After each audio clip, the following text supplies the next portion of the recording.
الحمد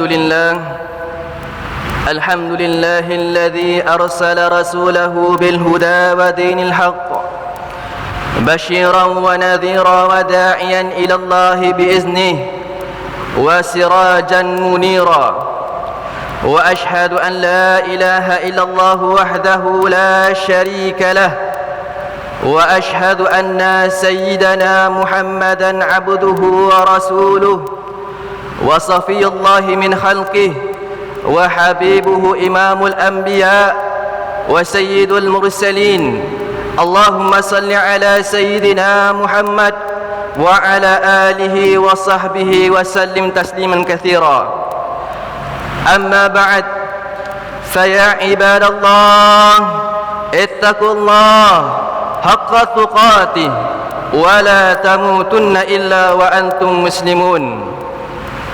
Sidang Jumaat yang dirahmati Allah, marilah kita meningkatkan ketakwaan kita kepada Allah Subhanahu wa ta'ala. Perbaharuilah azam kita untuk menurut perintah Allah Subhanahu wa ta'ala dan menjauhi larangannya. Semoga dengan ini kita akan memperindahkan lagi akhlak dan peribadi kita serta memperkukuhkan iman kita kepada Allah Subhanahu wa ta'ala.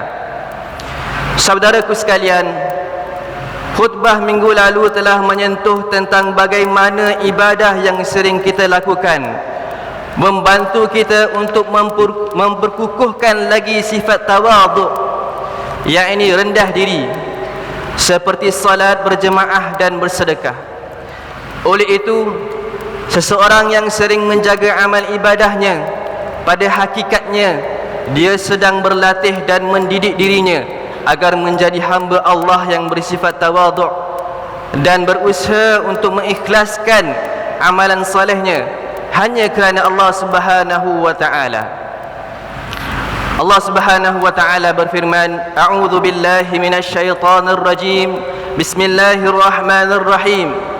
وَمَا أُمِرُوا إِلَّا لِيَعْبُدُوا اللَّهَ مُخْلِصِينَ لَهُ الدِّينَ حُنَفَاءَ وَيُقِيمُوا الصَّلَاةَ وَيُؤْتُوا الزَّكَاةَ وَذَلِكَ دِينُ الْقَيِّمَةِ. Yang bermaksud padahal mereka tidak diperintah kecuali supaya menyembah Allah dengan memurnikan ketaatan kepadanya dalam menjalankan agama yang lurus, dan supaya mereka mendirikan salat dan menunaikan zakat, dan yang demikian itulah agama yang lurus. Surah Al-Bayyinah ayat 5. Saudaraku, ingin saya berkongsi sebuah kisah yang diriwayatkan oleh Imam An-Nasai dan Imam Al-Baihaqi. Semoga ia dapat menjadi pedoman dan pelajaran buat diri kita. Satu ketika Rasulullah SAW sedang duduk bersama para sahabat. Beliau bersabda, sekarang ini akan datang kepada kamu seorang pemuda ahli syurga. Rasulullah mengulangi ungkapan tersebut selama 3 hari berturut-turut dengan tujuan menarik perhatian para sahabat. Pada setiap kali ungkapan tersebut diucapkan, maka datanglah seorang pemuda yang gerak-geri fisikalnya amat sederhana. Pada hari yang ketiga, Abdullah bin Amr bin Al-As tidak dapat membendung perasaannya dan terpanggil untuk mengetahui apakah sebabnya pemuda tersebut mendapat janji syurga dari Rasulullah SAW. Dalam berahsia, beliau bertemu pemuda tersebut dan meminta bertamu di rumahnya untuk beberapa hari. Setelah 3 malam berlalu, Abdullah masih belum terlihat pemuda tersebut melakukan amalan yang meyakinkan dirinya bahawa dialah yang dijanjikan syurga oleh baginda sebelum ini. Beliau dapati pemuda tersebut tidak banyak bertahajud pada waktu malam dan tidak juga banyak berzikir di waktu siang. Setelah berlalu hari ketiga, Abdullah berterus terang kepada pemuda tersebut tujuan sebenar beliau bertamu di rumahnya, iaitu kerana untuk meneladani sifat ahli syurga yang dikabarkan oleh Rasulullah SAW. Maka pemuda tersebut berkata, tiada apa-apa pada diriku kecuali apa yang kamu lihat. Setelah mendengar kata-kata tersebut, Abdullah mula beredar dan merasa hampa.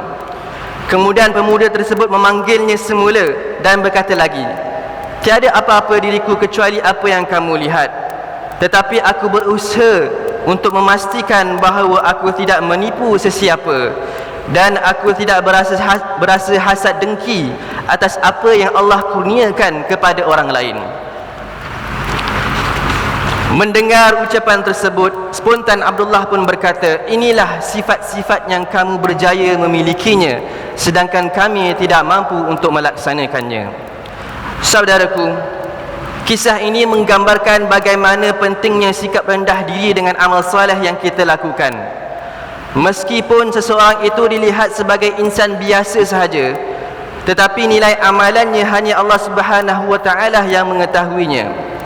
Kita mungkin terkabur dengan hiasan zahir, yang pastinya Allah Maha mengetahui apa yang terlihat dan tersirat di dalam diri seseorang. Tiada wajar kita untuk menghukum diri seseorang dengan pandangan zahir, tetapi kita mampu untuk mendoakan yang terbaik untuk mereka dan sesiapa sahaja dalam mencari keredaan Allah Subhanahu wa taala. Kita juga dapat merasakan betapa indah budi pekerti pemuda tersebut. Walaupun beliau sudah dijamin sebagai ahli syurga, namun beliau tetap tunduk dan tidak berbangga diri. Malah dengan penuh rendah diri menyatakan bahawa tiada apa-apa istimewa yang dilakukan olehnya. Itulah hakikat ciri orang yang mempunyai sifat tawaduk dan ikhlas. Sidang Jumaat yang saya kasihi, hayatilah sepotong hadis Nabi SAW yang menggambarkan kepentingan seseorang itu merendahkan diri dalam beramal saleh. Baginda bersabda yang bermaksud, maka demi Allah yang tiada Tuhan selainnya, ada seseorang di antara kalian yang mengerjakan amalan ahli syurga sehingga tidak ada jarak antara dirinya dan syurga kecuali sehasta sahaja. Kemudian ia didahului oleh ketetapan Allah, lalu ia melakukan perbuatan ahli neraka dan ia masuk neraka. Ada di antara kalian yang mengerjakan amalan ahli neraka sehingga tidak ada lagi jarak antara dirinya dan neraka kecuali sehasta sahaja. Kemudian ia didahului oleh ketetapan Allah, lalu dia melakukan perbuatan ahli syurga dan dia dimasukkan ke dalam syurga. Hadis riwayat Imam Al-Bukhari. Saudaraku, kita tidak akan tahu, saudaraku, sebanyak mana pun amalan baik dan ibadah kita telah lakukan, bila-bila sahaja seseorang itu boleh terjerumus dalam dosa lalu meninggal dalam keadaan berdosa. Na'udzubillah. Dalam keadaan kita yang tiada jaminan ini, siapakah kita untuk merendahkan orang lain yang melakukan kesalahan, untuk mengetepi atau mempelekehkan amalannya? Kerana boleh jadi dia dapat berubah kepada yang lebih baik, melakukan amal ibadah yang lebih baik daripada kita.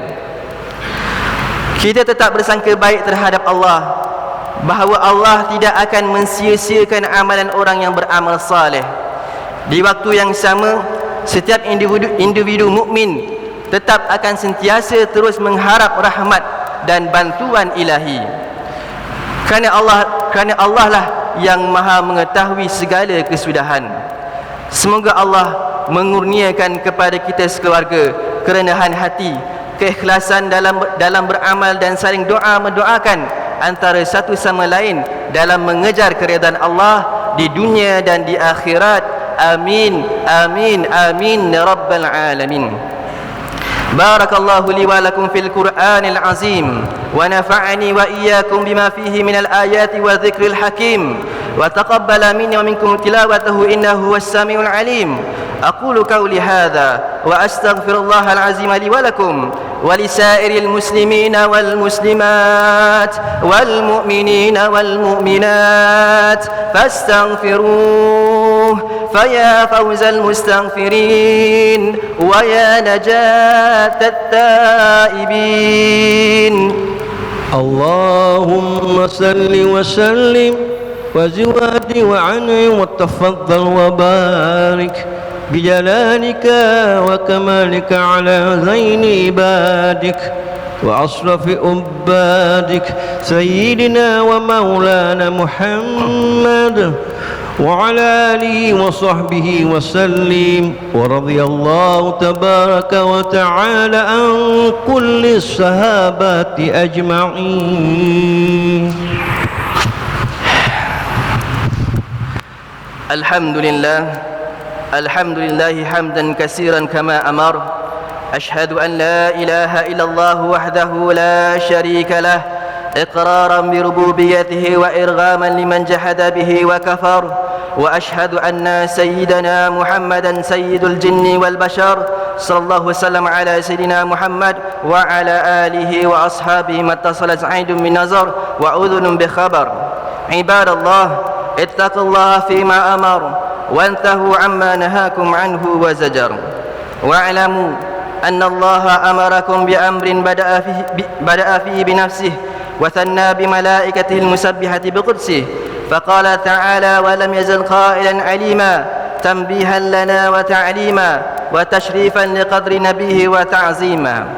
إن الله وملائكته يصلون على النبي يا أيها الذين آمنوا صلوا عليه وسلموا تسليما.